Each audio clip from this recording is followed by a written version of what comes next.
नमस्कार प्यारे दोस्तों, जैसे कि हम पिछले वीडियो में प्रथम कोटि अपक्रिया के आंकिक प्रश्न पढ़े थे, तो आज भी हम प्रथम कोटि अपक्रिया से ही पढ़ेंगे आंकिक प्रश्न, लेकिन अर्ध अवकाल के पढ़ने वाले हैं।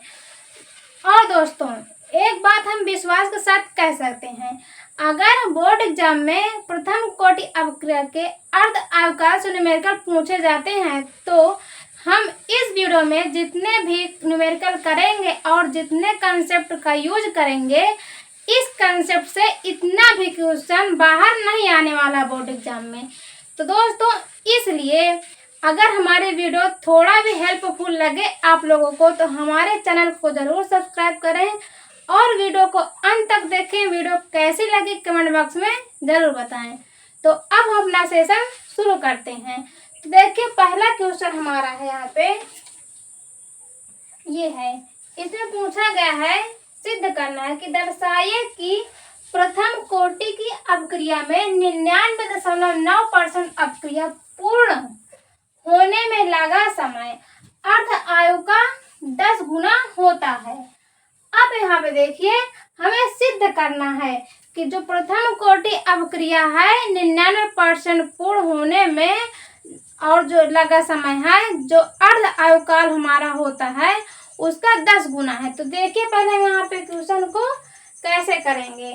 तो सबसे पहले क्वेश्चन पढ़ने के बाद हम यहाँ पे लिखेंगे गिवन दैट। अब यहाँ पे दो शर्तें दी हुई हैं। प्रथम शर्त हमारा पहला ये है और दूसरा शर्त ये है। तो हम यहाँ पे लिखेंगे गिवन दैट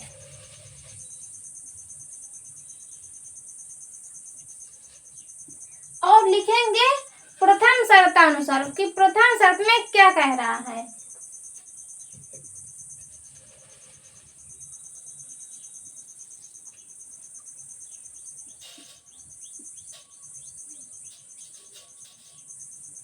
ये हो गया।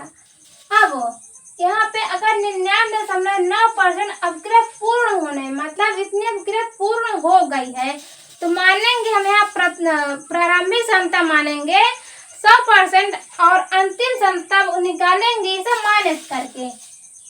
तो यहाँ पे लिखेंगे माना प्रारंभिक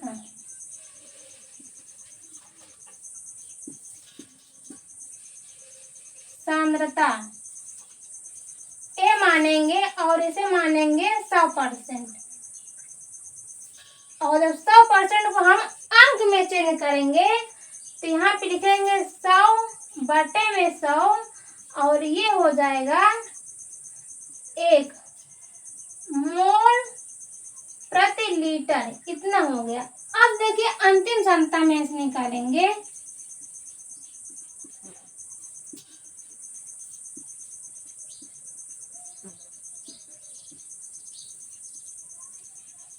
नॉट करके अब इस 100 में से हम माइनस करेंगे 99.9%। जब हम इतना माइनस कर देंगे तब यहाँ पे हमारा आएगा 0.1%। अब इसे हम चेंज करेंगे अंक में। तो जब अंक में चेंज करें 0.1 हो जाएगा 100। तो ये अब इसे हम करेंगे तो ये होगा 0.001 मोल प्रति लीटर। ये आ गया इसका अंक में मान। अब इतना होने के बाद हम यहाँ पे मानेंगे समय कितना है, t। ये हो गया। अब हमें बोला क्या है इस क्वेश्चन में करने के लिए कि जो हमारा प्रथम कोटि अपक्रिया है वो t का और हाफ टी, जो t है वो हाफ टी का 10 गुना होना चाहिए। तो यहाँ पे लिखेंगे हम t बराबर हमें सिद्ध करना है 10 गुणे t हाफ। ये हमें सिद्ध करना है, इतना हमें याद रखना है। अब इसके आगे हम करेंगे इधर सॉल्व। तो पहले प्रथम कोटि अपक्रिया के लगाएंगे वेग स्थिरांक का सूत्र। तो के बराबर होता है 2.303/t, ये log 10 प्रारंभिक क्षमता अपन अंतिम सांता। इतना करने के बाद हम अपने इस मान को रख देंगे सूत्र में। तो जब रखेंगे तो के बराबर 2.303 और ये टी है, ये हो जाएगा log 10। अब प्रारंभिक सांता कितना निकालें? 1 मोल, तो 1 रख देंगे और अंतिम सांता कितना? 0.001 मोल, 0.001 मोल प्रति लीटर। इतना हो गया। अब इस मान को हम लिख सकते हैं 10 की पावर -3, क्योंकि दशमलव जो अंक है हमें इस साइड ले जाएंगे, मतलब राइट साइड ले जाएंगे तो पावर जो होगी माइनस में लगेगी। इतना लिख सकते हैं। तो इसी तरीके से यहाँ पे सॉल्व करेंगे तो के बराबर हो जाएगा 2.303 अपन टी और ये log 1/10 की पावर -3। अब इस 10 की पावर -3 को ऊपर ले जाएंगे तो प्लस में हो जाएगा और 1 का गुणा कराएंगे तो 10 की पावर 3 ही बचेगा। तो यहाँ पे डायरेक्ट करेंगे हम 2.303 अपन टी और ये हो जाएगा log 10 की पावर 3। इतना हो गया। अब यहाँ पे log प्रॉपर्टी लगाएंगे कि log m की पावर n बराबर होता है n log m। तो यहाँ पे लिखेंगे हम, साइड में हम यहाँ पे लिखे भी दे रहे हैं, चूंकि log m की power n n log m, ये हमारा होता है सूत्र। अब यहाँ पे लिखेंगे के बराबर 2.303 अपन टी, तो इसे लिखेंगे 3 गुणे log 10। बेस में हम 10 को साथ में लेकर चलेंगे। अब log 10 का मान होता है 1, तो 1 तो गुणा कराएंगे तो इसमें इतना ही बचेगा और टी को ले जाएंगे इधर, तो टी बराबर हो जाएगा, जब 3 के इसमें गुणा कराएंगे तो ये होगा 909.6।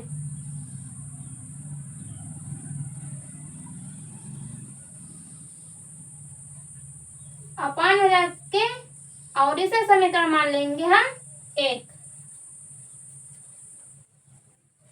अब इतना करने के बाद हम लगाएंगे अर्ध आयु का सूत्र। तो यहाँ पे आगे देखिए, अब यहाँ पे लिखेंगे अर्ध आयु काल।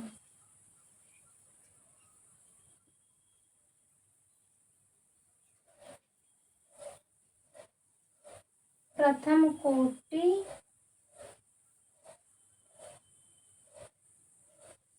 अभिक्रिया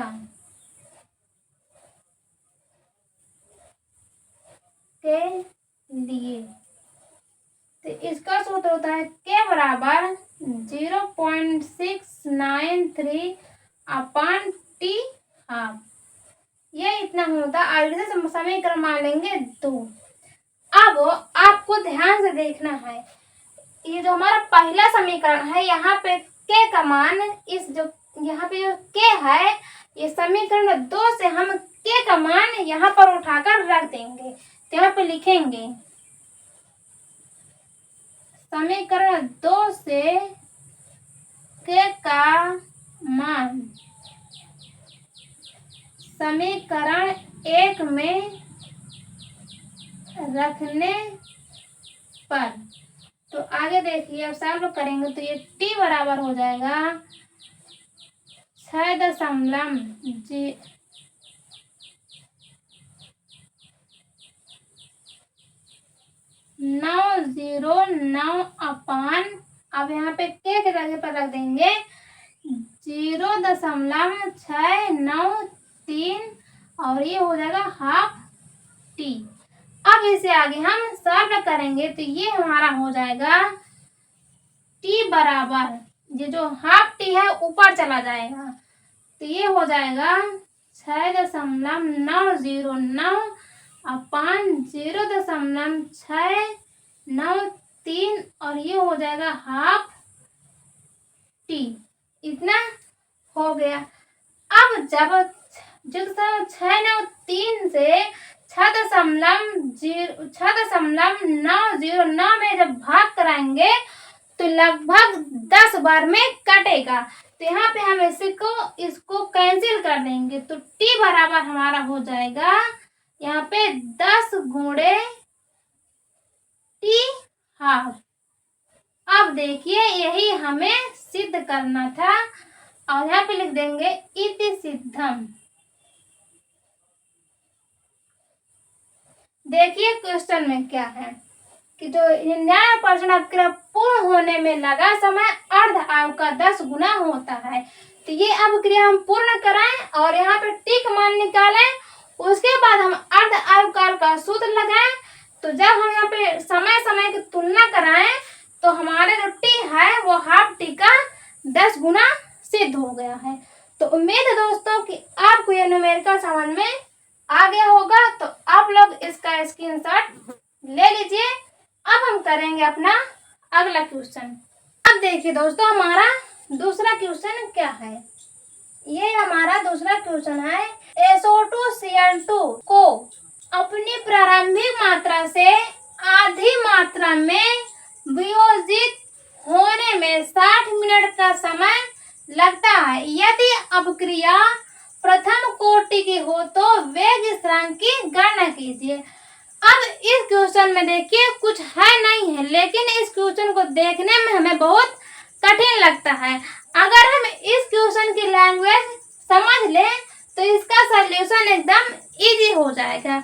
तो अब आपको समझना है, पहले यहाँ पे ध्यान से देखिए हमें क्वेश्चन ने क्या बोला है कि जो प्रारंभिक मात्रा से जो ये हमारा यौगिक दिया हुआ है, ये प्रारंभिक मात्रा से आधी मात्रा में वियोजित होने में 60 मिनट का समय लगता है। इसका मतलब है कि जो हमारा समय दिया हुआ है वो अर्ध आयु काल है, क्योंकि जो हमारा प्रोडक्ट है वो आधा ही वियोजित हो रहा है। अब अगर आपको इस तरीके से नहीं समझ में आ रहा है तो यहाँ पे देखिए ध्यान से। मान लीजिए कि हमारा जो SO2Cl2 है वो पहले एक था।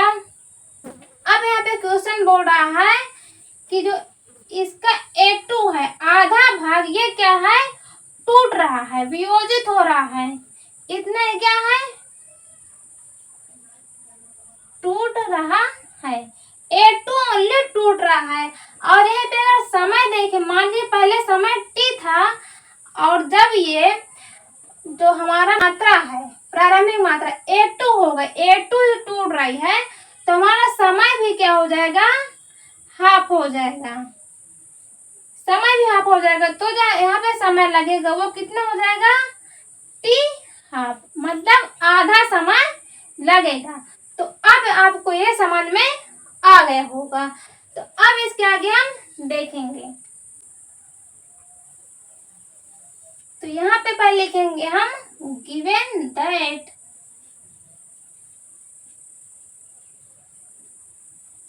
और इसके आगे हम लिखने से पहले आप लोगों से फिर एक बात कहना चाहते हैं कि अगर इस वीडियो में हमारी मेहनत थोड़ी सी भी अगर आपको दिखाई दे रही है तो हमारी सहायता अवश्य करें, हमारा चैनल जरूर सब्सक्राइब करें।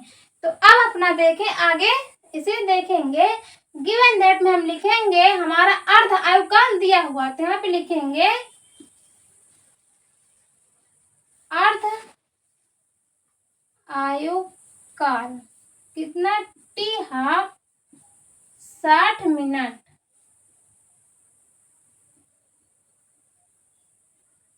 ये है। अब पूछा क्या, वेग स्थिरांक।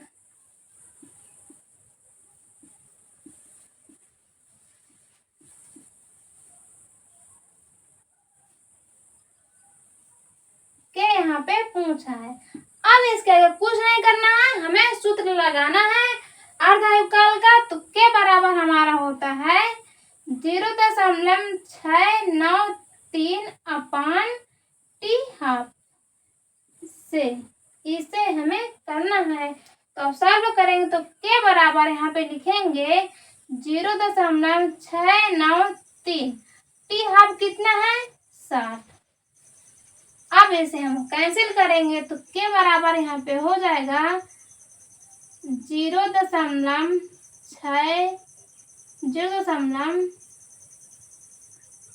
0.1 छप्पन 30 अभी अपान में कितना है 10 बचा हुआ 6 से कैंसिल करे हैं। तो अब जब 10 से भाग करेंगे तो यहाँ पे के हो जाएगा अपना 0.011। ये इस तरीके से के का मान हो गए। अब अगर यही को मानक रूप में हम लिखेंगे तो के बराबर हो जाएगा 1.15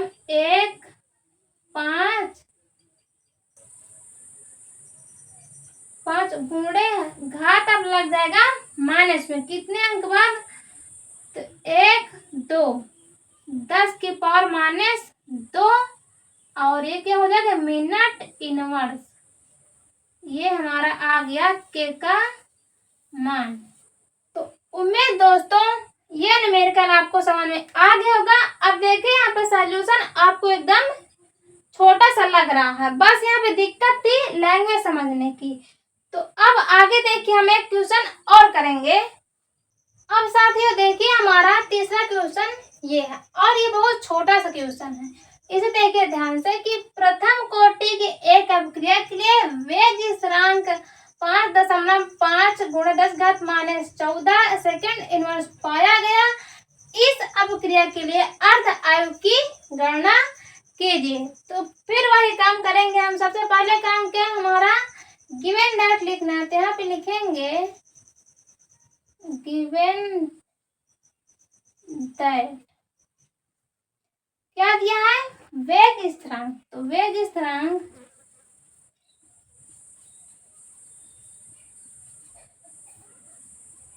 के बराबर दिया है 5.5 × 10⁻14 सेकंड इनवर्स और निकालना हमें है अर्ध आयु। यहाँ पे लिखेंगे अर्ध आयु काल।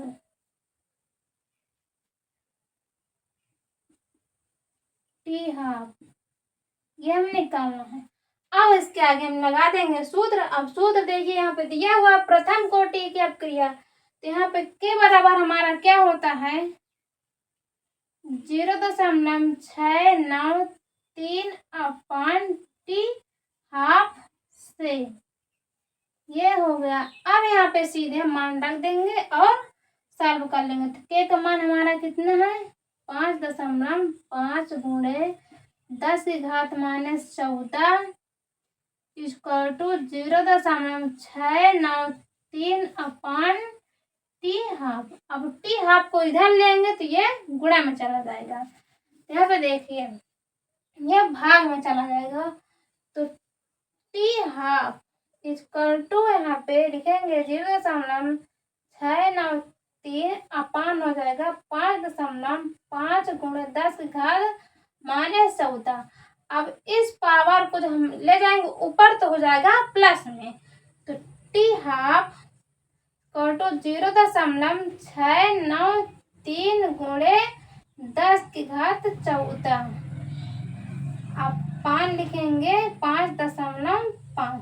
अब दशमलव हटाएंगे तो एक दशमलव यहाँ पे है तो एक जीरो यहाँ पे बढ़ जाएगा और यहाँ से दशमलव हटाएंगे 3 जीरो नीचे बढ़ जाएगा। अब इसे कैंसिल करेंगे तो टी हाफ बराबर 693 अपान 0 और यहाँ पे जगह 55,000 गुणे यहाँ पे ऊपर कितना है 10⁻14। अब एक जीरो से एक जीरो हो जाएगा कैंसिल। तो टी हाफ इक्वल टू 693 नीचे हो जाएगा 55। अब ये जो 2 जीरो है इसे ले जाएंगे ऊपर। जो 2 जीरो है इसे हम लिख सकते हैं गुणे में 100। जो 100 है तो उसे लिख सकते हैं 10 की पावर 2 और 10 की पावर 2 प्लस में नीचे ऊपर जाएगा तो माइनस में हो जाएगा। तो ये बचेगा यहाँ पे गुणा 10⁻14 और गुणा 10⁻-2।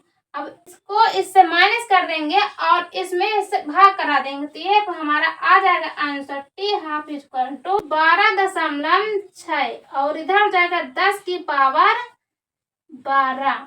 अब ये हमारा आ गया है समय, इतना सेकंड आया है।